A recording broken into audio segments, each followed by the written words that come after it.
Bill का मैं विरोध करता हूं। धन्यवाद। जय हिंद, जय महाराष्ट्र। धन्यवाद जी। माननीय सदस्य डॉक्टर निशिकांत दुबे जी।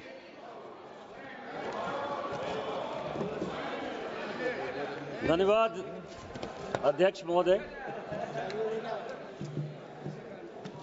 वैसे तो माननीय गृह मंत्री जी के और किरण रिजिजू जी के बाद बोलने के लिए कोई विषय नहीं रह गया है, लेकिन सभापति महोदय, मैं 2-3 चीजों की तरफ आपका ध्यान आकृष्ट करना चाहता हूं। एक, मुजफ्फर रिजवी जी ने एक शायरी लिखी कि लम्हों ने खता की है, सदियों ने सजा पाई। और क्या सजा है? ये पूरे दुनिया को जानने का सवाल है सर, कि बड़ा चर्चा चल रहा है कि हिंदू वक्फ बोर्ड में क्यों आएगा।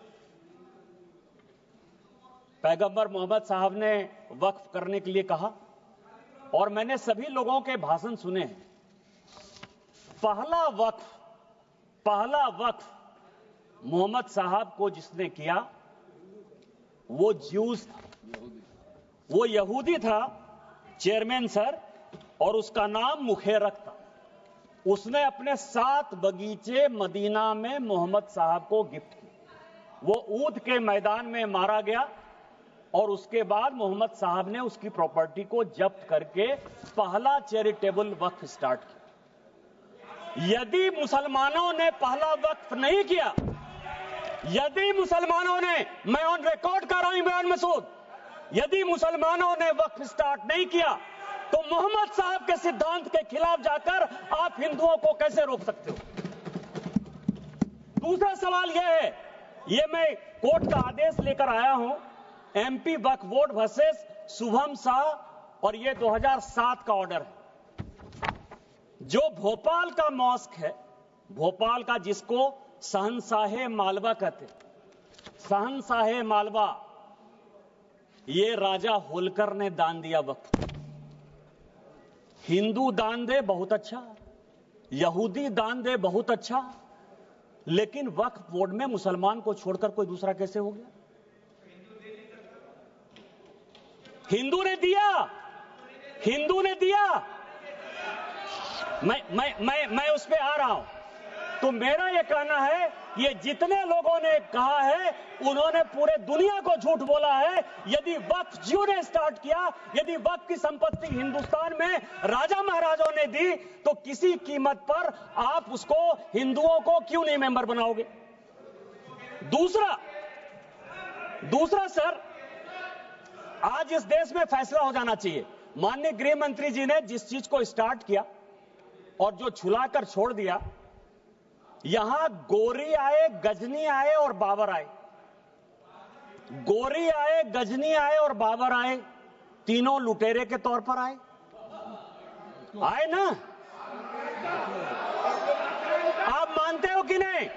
गोरी को और गजनी को आक्रांता मानते हो कि नहीं मानते हो?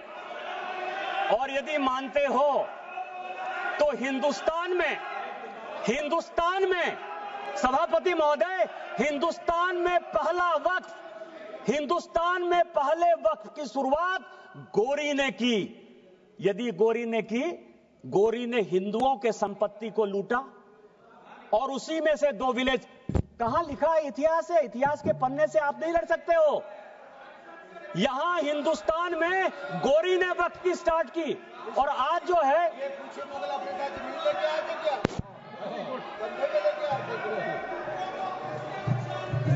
माननीय, मैं आप शहर को एड्रेस कीजिए, बाकी लोगों को। मैं सभापति महोदय, मैं दूसरी चीज आपको कह रहा हूं। इस देश में यह वक्फ एक्ट आया कैसे? ये जिन्ना को पाकिस्तान बनाने का जिम्मेवार मानते हैं या नहीं मानते? पहले इन लोगों से ये पूछ लीजिए सर, फिर मैं बोलूंगा। यदि जिन्ना को मानते हैं, ये मैं पेपर लेकर आया हूं सर। 1910 में कांग्रेस पार्टी ने मुंबई से एक रिजर्व सीट जो मुस्लिम की गई, उससे जिन्ना को मेंबर ऑफ पार्लियामेंट बनाया। और उन्होंने 1911 में मुसलमान वक्फ बोर्ड बनाया। ये प्राइवेट आदमी ने बनाया, जिन्ना ने बनाया, जिसने पाकिस्तान बनाया, और आज फिर वक्फ के नाम पर ये इस देश का बंटवारा करना चाहते हैं।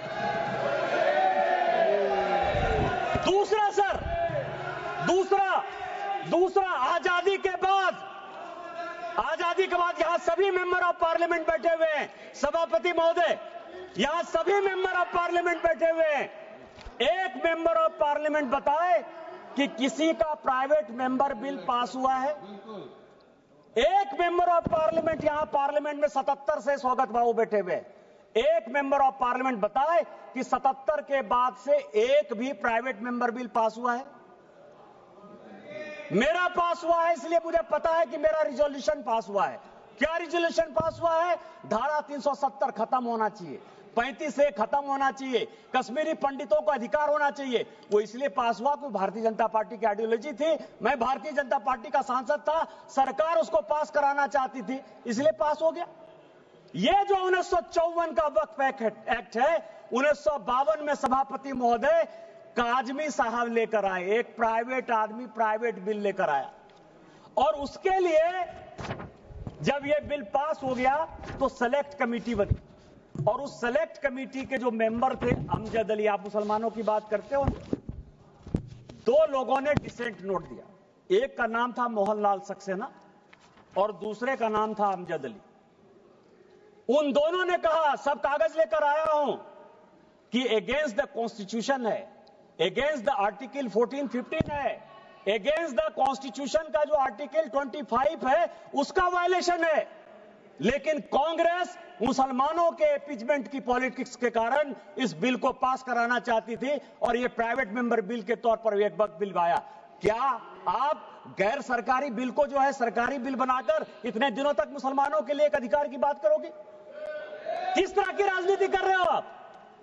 तीसरा जो है अध्यक्ष महोदय, तीसरा जो सबसे इंपॉर्टेंट है, जो अनुराग जी ने कहा कि पूरी दुनिया में हमसे ज्यादा मुसलमान इंडोनेशिया में, टर्की में, सीरिया में है, लेबनान में है, सऊदी अरब में। आप यह बताइए कि इस देश में संविधान की बात बहुत करते हैं हम लोग, संविधान की शपथ लेते हैं। मैं भी संविधान लेकर यहां बैठा हुआ, यह संविधान है। इस संविधान में अमेरिका सेकुलर है या नहीं है? अंग्रेज सेकुलर थे कि नहीं थे? आप नॉर्थ ब्लॉक चले जाइए, साउथ ब्लॉक चले जाइए, प्रधानमंत्री के ऑफिस चले जाइए, राष्ट्रपति भवन चले जाइए, पुराना संसद भवन चले जाइए, आपको सब जगह गीता का श्लोक दिखाई देगा। एक चीज उर्दू में नहीं लिखा हुआ है, एक चीज संस्कृत में नहीं लिखा हुआ है। अमेरिका का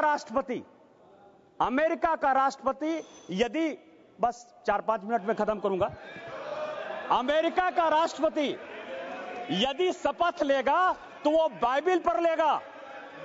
सारे मुस्लिम कंट्री के हेड ऑफ द स्टेट यदि शपथ लेंगे तो वो कुरान पर लेंगे। आपने किस तरह का बना दिया कि हम संविधान के ले सकते हैं, गीता पर नहीं हाथ रख के कर सकते हैं, और आपने मुसलमानों को एक अलग कानून दे दिया। ये पूरी दुनिया में कोई मुस्लिम कंट्री भी ऐसा नहीं है जिसने कि वक्फ को इस तरह का अधिकार दिया हुआ है। क्या आप भारत को एक मुस्लिम कंट्री बनाना चाहते हो?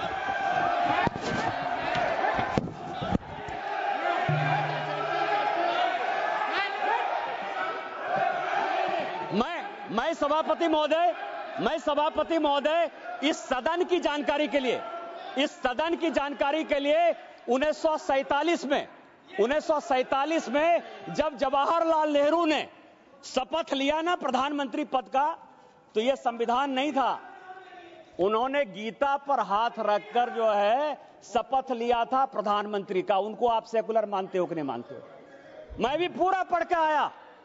गीता पर हाथ रखकर, यह संविधान की शपथ नहीं ली थी नेहरू ने, उन्होंने गीता की शपथ खाई थी। क्या आप उनको सेकुलर मानते हो कि नहीं मानते हो? तीसरा ये जो वक्फ है, अभी बहुत चर्चा चली सर कि वक्फ में वक्फ अलग है, रिलीजन अलग है। सुखदेव जी बैठिए। सभापति महोदय, मेरे यहां 12 ज्योतिर्लिंग का एक ज्योतिर्लिंग है। विधानसभा ने कानून बनाया है और उसका सचिव, मेंबर ऑफ पार्लियामेंट होने के नाते मैं उसका ट्रस्टी हूं। मेरे पहले जो सांसद थे फुरकान अंसारी, वो उसके ट्रस्टी थे, और अभी 6 महीने पहले तक हाफिजुल हसन, एक मुसलमान, हमारे बैद्यनाथ ट्रस्ट का सेक्रेटरी है। आप किस तरह की बात कर रहे हो? आपका तो एक उदाहरण दे दो। मैंने दे दिया उदाहरण, मेरा ही उदाहरण है, और आज आप इस तरह की बात करते हो। तीसरा सर, बस चेयरमैन सर, दो चीजें और भी बहुत इंपॉर्टेंट है, मैं लेकर आया हूं सर। एक इवैक्यू प्रॉपर्टी एक्ट बना। जब भारत और पाकिस्तान का बंटवारा हुआ, ये चर्च की ये जो संपत्ति है सर वक्फ की, 39 लाख एकड़ कैसे हो गई और कहां डिस्प्यूट है? जब भारत पाकिस्तान का बंटवारा हुआ सभापति महोदय, तो जो यहां से भारत के लोग पाकिस्तान गए या पाकिस्तान के लोग जो यहां आए, उसमें जमीन का भी आदान प्रदान हुआ, और यह तय हुआ, और यह हाउस को जानने वाली बात है कि जो भी पाकिस्तानी यहां से गए, उनकी प्रॉपर्टी इवैक्यू प्रॉपर्टी एक्ट में भारत सरकार की होगी। जो 1984 में राजा साहब बता रहे थे कि इवैक्यू प्रॉपर्टी एक्ट को क्या किया, पाकिस्तान में जाकर जो यहां से भाग के चले गए सर, जो कि इवैक्यू प्रॉपर्टी एक्ट या एनिमी प्रॉपर्टी एक्ट हो सकता था, उन सबों को पाकिस्तान जाकर उन लोगों ने कहा कि यह वक्त की संपत्ति है, क्या आप एनिमी प्रॉपर्टी को, और मैं होम मिनिस्ट्री के 5 आदेश लेकर आया हूं कि यह इवैक्यू प्रॉपर्टी एक्ट है और यह वक्फ ने ले लिया है, यह इलीगल है, यह कानून का। आपको पता है जो बात कहा, आपको यह धर्म की बात करते हैं सर, वक्फ ने आईटीसी विंडसर बेंगलोर, ये पूरे समाज को आईटीसी विंडसर बेंगलोर वक्फ की प्रॉपर्टी है, 5 स्टार होटल को दे दिया। वहां जो है सुअर लोग खाते हैं। किस वक्त की बात करते हो? 12,000 किराया देता है, 50,000 किराया देता है। यहां ताज मानसिंह है सर, एनडीएमसी की प्रॉपर्टी है, 150 करोड़ रुपया साल में ताज भारत सरकार को देती है। और बेंगलोर में वक्त की प्रॉपर्टी आईटीसी विंडसर केवल 50,000 रुपया महीना में जो है अपना व्यापार चलाती है और सुअर खिलाती है लोगों को। किस तरह की बात करते हो? यही बात पर कानून तुम लागू करना चाहते हो, इसी तरह की बात करना चाहते हो। बस 2 मिनट में मैं खत्म करूंगा। मैं केवल ये करूंगा कि यहाँ तेलंगाना गवर्नमेंट है सर, तेलंगाना में ये और भी जानने की बात है, हैदराबाद में यहाँ बहुत आंध्र प्रदेश आंध्रा के हैं, म्यूनिसिपल कॉर्पोरेशन आंध्रा ने 20 साल तक टेंडर फाइनल नहीं हुआ, क्योंकि जो राजा की संपत्ति थी, जो कि भारत सरकार या तेलंगाना सरकार की संपत्ति होती, उसको वक्फ ने ले लिया। यह सुप्रीम कोर्ट का आदेश है। सुप्रीम कोर्ट ने यह कहा कि 50,000 की प्रॉपर्टी, कम से कम 1,500 एकड़ जमीन हैदराबाद शहर में जबरदस्ती वक्फ ने ले ली है। क्या इसी तरह का कानून आप लागू करना चाहते हो? मैं अंत में यही कहूंगा कि चाहे एनिमी प्रॉपर्टी हो, चाहे इवैक्यू प्रॉपर्टी हो, वो भारत सरकार की प्रॉपर्टी है, और आप ये वक्फ के नाम पर नफरत फैलाने की कोशिश करते हो। आपने जो है इस देश को वोट बैंक की पॉलिटिक्स में, मुसलमान की पॉलिटिक्स बना दिया है। हिंदुओं से आपका कोई लेना देना नहीं है। मैं अंत में केवल यही कहूंगा कि मैंने समंदर से सीखा है जीने का तरीका, चुपचाप से कहना, बहना और अपनी मौज में रहना, और अपनी मौज में भारतीय जनता पार्टी आगे बढ़ेगी, वक्त को पास करेगी, और हम जो है हिंदू मुस्लिम के बंटवारा को नहीं होने देंगे, एक अलग देश नहीं बनने देंगे, और इस कानून को पास कराएंगे।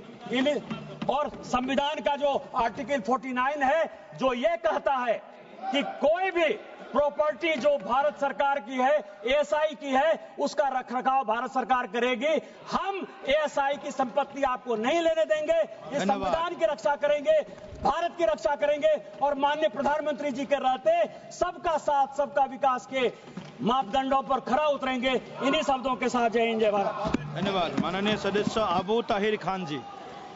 अबू ताहिर खान